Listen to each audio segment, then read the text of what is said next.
When I performed the Abramelin operation in the 1970s, what was supposed to happen is that after 6 months, there would be 7 days when the demons would come to visit me and I would need to deal with them, come to terms with them. Actually, what happened is those demons seemed to come to me over 7 very problematical years which followed the operation. I wrote about that in my Abramelin Diary. And one of those problems actually brought me to the brink of what could have been a disaster. And I wanted to talk about it in this video. But first, I wanted to put the reason I'm bringing it up now is I want to put it in the context of a video I did earlier in the year about the individual versus society. Now, to keep the story short, what this is about is that when you have an aeon like the Age of Aquarius or the Age of Pisces, there is a shadow, which is the sign opposite on the zodiac. So in the case of the Age of Pisces, the shadow figure is the Virgo, the independent woman. And to understand that, I like to think of the shadow as like a sort of deep-rooted thing down to the unconscious, which on the surface doesn't seem very harmful, but it gets down to very nasty shadow phenomena at the bottom. So the woman, the independent woman as a shadow society, on the surface, it's fairly harmless. This is a family where the parents, their daughter is at university and says, "Do you have a boyfriend? Are you thinking of getting married?" Now, that's pretty irritating for the daughter as it goes on.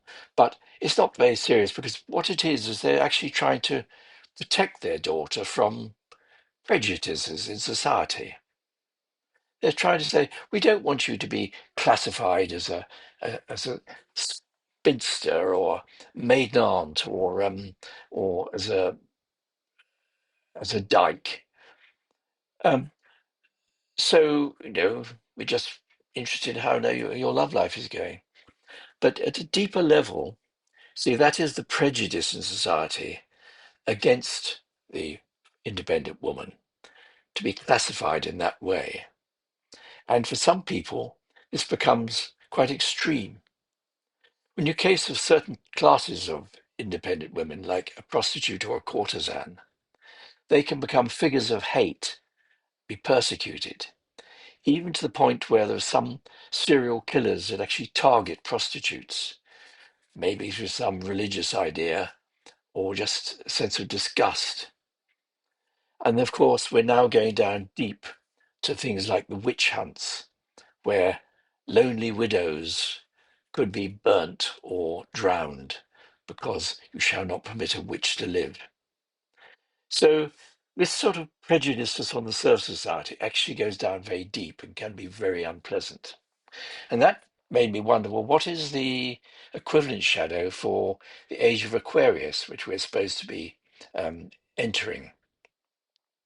And opposite Aquarius is Leo, which is the sign of the king, the lion, the individual, the man who's king, king of his own country, sort of thing.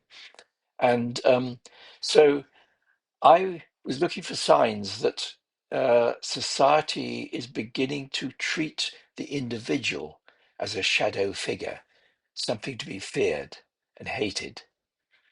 And I saw it in the way the media responds to something like a school shooting or an outrage. They will go around saying, "What was he like?" And what they're looking for is people say, "Well, he was a bit of a loner, he wasn't one of the lads." So the idea is growing that to be a loner isn't just you're choosing to be apart, it's actually you're a dangerous person. You're the sort of person that maybe ought to be locked up. So that is one example of the shadow of the democratic society is the individual. Because Aquarius is very much the sign of Enlightenment values. In the Enlightenment, the planet Uranus, which relates to those Enlightenment values and science and democracy, was discovered around that time. And yes, democracy is, or democratic society, is very anxious about its shadow, which is the dictator. And as I say, we're beginning to see a tendency for people to turn against the loner, have um, a media campaign against someone who seems to be standing apart and not mixing and being one of the lads. Now, there's a fascinating Apple TV series called Smoke, which is about arson investigators. And in that comes the expression, if you want to catch an arsonist, look for a loner. And that's very relevant to the example I'm going to give. About 45 years ago, I went to the dole office. That's where an unemployed person goes to get their weekly pension. And I was carrying a shopping bag, and in it was a half-gallon of petrol can and some matches and a lighter. I was doing that because I was furiously angry, and I'll explain why later. And I was being very badly treated by the people in the dole office. They were treating all of us like scum. You queue for ages, you get there, and you'd say, wrong queue, over there. And I'd say, but I've been queuing for next. We're just totally dismissed, being treated like dirt. And this was a new thing at the time. So I was extremely angry, and I wanted to bash the person at the other side of the counter. But there was a great bulletproof plastic sheet between us with only a little slot at the bottom where you could put your papers through. And I thought, what the hell can I do in this situation? And I thought the only thing I could do is to bring in petrol, pour it through that slot, and then throw a match over. That's how I could get the bastards. But I did make one pact with myself. This was an act of anger against people who had treated me badly. Now, if there happened to be a decent person in that office and I was treated decently, then I wouldn't tip that petrol. I would spare him. So there I was in the queue, handed over my paper, and I saw him look at them. And I reached in my bag to unscrew the top of that can. And he looked up and he said, that's fine, thanks. He stamped them and passed on and smiled nicely. So I came away without setting fire to the office. Now, this incident raises some interesting questions. And the first interesting question was, who was it who had their hand in the bag, loosening the petrol cap and ready to open it and pour it?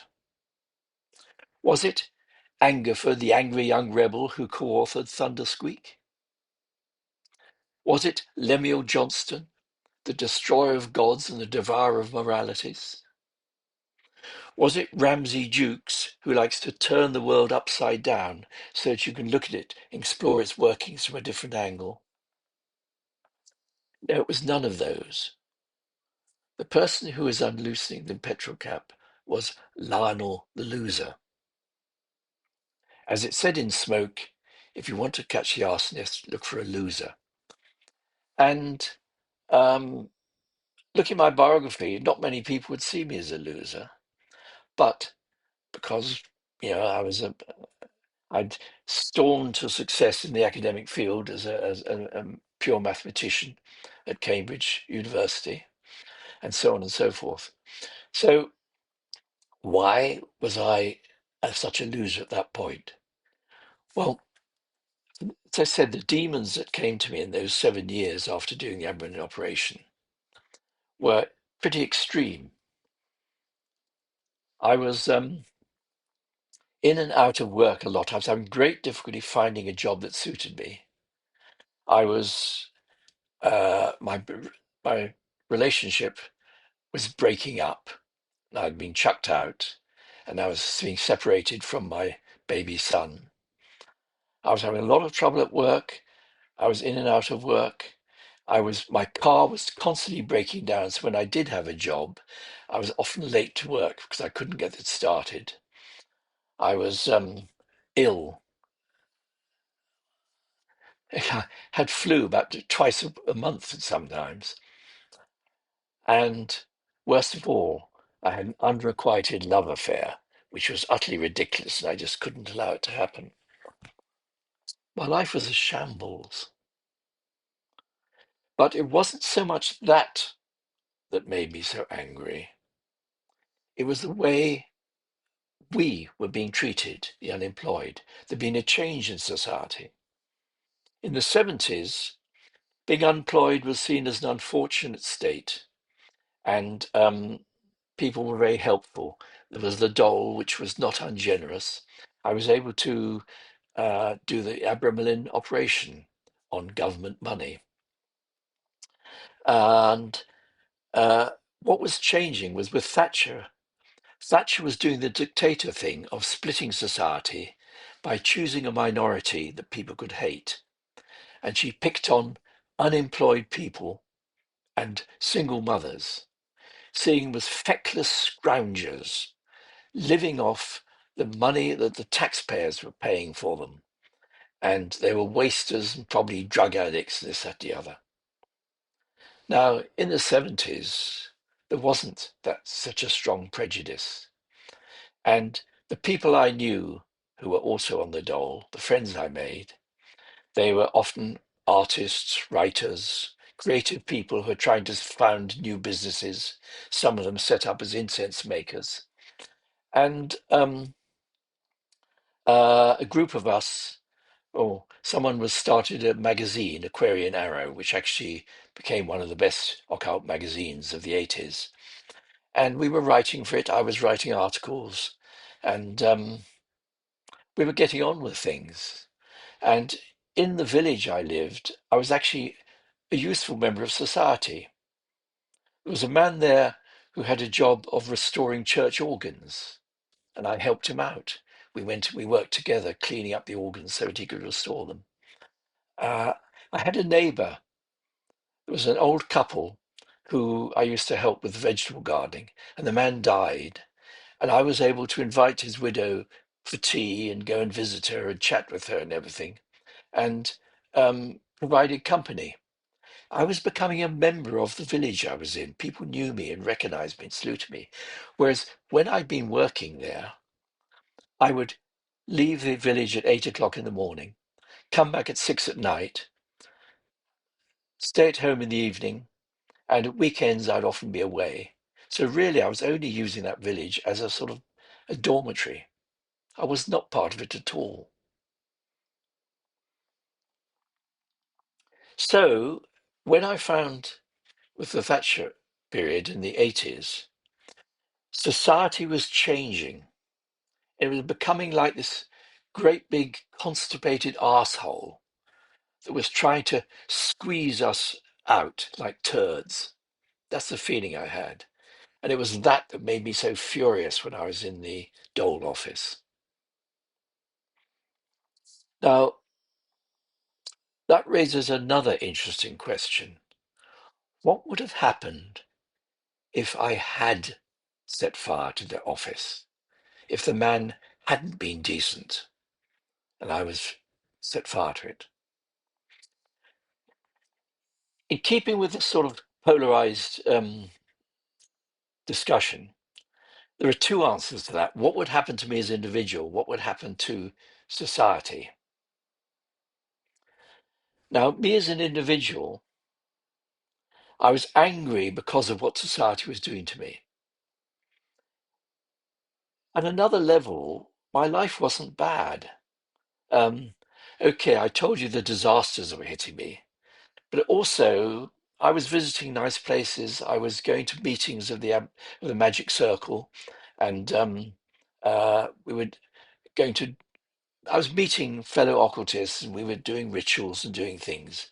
And there was a lot that was good in my life, as well as the bad things and this pressure from society. So if I had set fire to that office, I would have gone to prison, certainly. If anyone had been killed by my fire, I would have gone to prison for a long time. Now, that would have been horrific for me. When I walked out of that office, I felt such relief. A burden had been lifted from my shoulders. I thanked my guardian angel because I realized that as a country person who loved nature, who was a sun worshipper, and who also liked good food, prison, particularly many years of prison, would have been absolute torture for me. I had a lucky escape. Now, the other point of view of society, what would have happened to society? Now, it's not very easy to make predictions because society is not totally predictable. But I think in this case, I can be pretty confident, and I'm going to make predictions of the likelihood. I'd say almost 100% certain that my act would have made headline news because there wasn't anything like a war or a earthquake or anything happening at the time. So uh, an arson attack on a benefits office would have been news. I think it would have been front page news in national papers, not just a local paper. Now, of course, some of these stories fizzle out after a couple of days. This one wouldn't have. I'd say with 98% certainty, this one would have run on because I was a perfect example for the right-wing press to show just how awful these out of work people are, these scroungers. I had had my education paid for by the government. That's how I got into Cambridge. And here was I setting fire to a benefits office. I had taught at Eton College, a privileged person. So that would have added to the headlines and the coverage. And even in the left-wing serious press, I think there will be articles about, what is wrong with our society that something like this could happen. But it goes further than that because the tabloid press would have become interested when they discovered that I had written a book about magic, that I had written another book called Thundersqueak, the Confession of a Right-Wing Anarchist. And above all, when they discovered I was writing a regular column in a magazine called The Satanist's Diary. And they discovered that I had spent 6 months in an ancient magical operation that's supposed to conjure up demons. You see, what's on the watch list of any British tabloid? Well, first of all, they want a princess to be killed or a royal scandal. But very high on that list, they would have absolutely loved to find a British Charles Manson, a public enemy number one. And I think I would have fitted that very well in their eyes. And so I would have not just gone to prison, I would have been public enemy one, the most hated man in Britain, and so on and so forth. I would say a 95% certainty. So what happens after that? Well, one thing I was aware of is that although no one would publish my books and not many shops would sell them, I'd actually been banned from Britain's number one occult bookshop, which was Stewart and Watkins, all my books were banned. Um, but I knew that my books were not bad because a number of people who I respected had said they thought SSOTBME was a good book. And in the case of Thundersqueak, well, I'd actually um, given up sticking those together and trying to sell them. But Hilmer Hilmerson, who later became the leader of the Icelandic heathen community, he came and visited me, and he wanted to buy copies of Thundersqueak because he told me it was now a cult classic in the punks of Reykjavik. They were passing around photocopied pages of it, things like that, and he wanted to buy some. So I knew that what I'd written wasn't actually trash. It had value. And I was to turn out to be a good writer because for many years I earned my living later in the 80s and 90s as a ghostwriter for big global IT companies.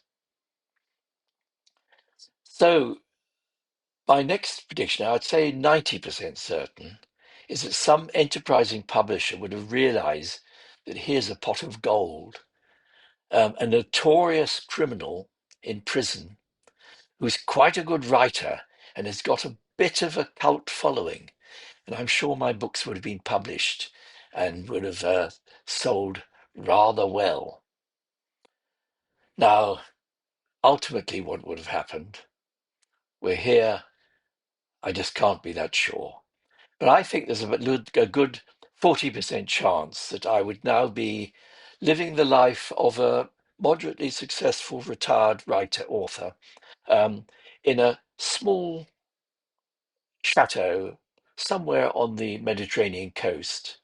The sort of person who regularly invites intellectuals uh, and stars to come to visit, to have discussions and change the world and so on and so forth.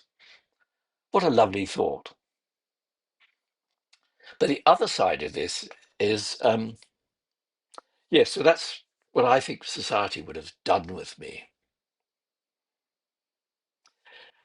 So I'd like to compare with other people in my position, other losers being um, crapped out by an antagonistic society. The example that comes to mind was someone who was a loser because he was in the army, but he wasn't very successful. He hadn't got promoted, and his his army had been defeated rather ignominiously. He was furious because he thinks they shouldn't have surrendered, and as a result of this defeat, his country was being treated like trash by other countries. He was furious. He was livid, and he had written a book called Mein Kampf. That was Adolf Hitler. He was also, as an artist, he was a painter who painted representative pictures. But this was the age when you had to be a futurist or expressionist or some sort of ism. And a person who painted pictures of houses was, you know, wasn't taken seriously. He was feeling like a turd being crapped out by society, and he was furious. And he got together with several others and founded the Nazi Party and became the other side of the shadow figure of the democratic government. He became a dictator. And he did it so successfully, he's really set the model for everyone since who wants to be a dictator. Margaret Thatcher did it when she was splitting society, finding a minority that people could hate to go and generate energy. Just as Hitler decided that a certain substantial minority of Germans who happened to be Jews were not Germans, they were Jews, and they must be exterminated or chucked out. And Putin, having decided that Ukraine is actually part of Russia, they're all Russians, decided to turn them into hate figures that should be killed and is busy killing them to gain energy for his rule. So the shadow, the individual who's a shadow of the democratic state, is actually takes two forms. Down at the bottom, he's the individual who goes crazy and goes to prison or is killed. At the top, it's the individual who takes power and will set out to destroy the the country that he hates while praising it. Um, Now, another set of videos I did was about polarization, and this shadow projection is polarization.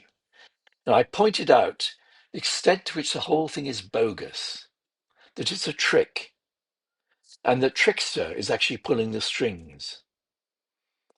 And I would remind you of that at this point because there's a lot of trickery in this dividing of society.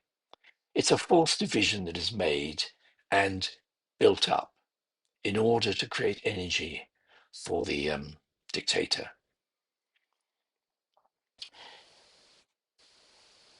Someone like Trump rails against wokeness, and yet wokeness is his child. We never really heard much about woke until Trump came into power. And then suddenly, wokeness was the reaction against Trump and his ideals. And so it flourished during his first time as president. He gave birth to wokeness. And similarly, he rails against Obama, whereas actually it was Obama that made Trump possible. All Trump's campaign was built around rejection of Obama. And there were many people who were fed up with Obama, didn't like what he was doing, and they voted for Trump. So these things are sort of knitted together.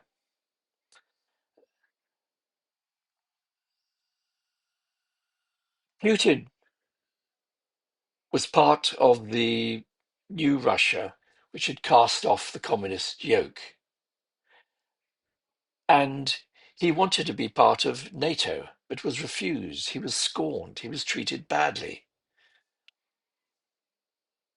And he found his revenge. When a dictator creates a society where no one dare speak, he's trying to press it into a society which is totally on his side. But actually, in a society where no one dare speak, everyone becomes an individual because they can't go tribal if they daren't express their views. Whereas in a society like ours, where we're encouraged to express our views, to stand out and put them on social media and so on and so forth, you know that if you say anything wrong, you will be um, lumped into a particular tribe.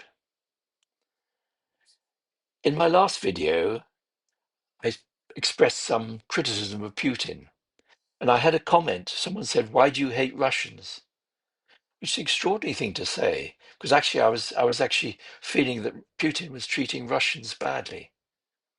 Um, my family is married into Russians. My father-in-law is a hero, or was a hero. He's got the medal, a hero of the Soviet Empire, of Soviet, Soviet, whatever it is. Yes, hero of the Soviet Union. Um, and I'm in South Africa, where Russian oligarchs come for their holidays, and you meet them in restaurants, things like that. So the idea that just because I'd criticized Putin, or I might, um, means I must be anti-Russian.